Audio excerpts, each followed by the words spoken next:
5.35 cent സ്ഥലത്ത് 2000 square feet നിർമ്മിച്ച വളരെ മനോഹരമായിട്ടുള്ള ഒരു കണ്ടംപററി ഡിസൈനുള്ള വീടാണ് വരുന്നത്. വീട് വരുന്നത് ഇൻഫോ പാർക്കിൽ നിന്നും ഏകദേശം ഒരു 5 കിലോമീറ്റർ മാറി ഉരുളാട് എന്ന സ്ഥലത്താണ്.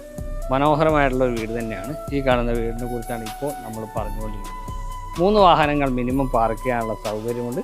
ഒരു ഗേറ്റഡ് കമ്മ്യൂണിറ്റിയുടെ ഭാഗമായിട്ടാണ് ഈ വില്ല വരുന്നത്. വളരെ അട്രാക്റ്റീവായിട്ടുള്ള എലിവേഷൻ നിർമ്മിച്ച ആ വീടാണ് ഇന്നത്തെ വീഡിയോയിൽ നമ്മൾ ഉൾപ്പെടുത്തുന്നത്. വീടാണ്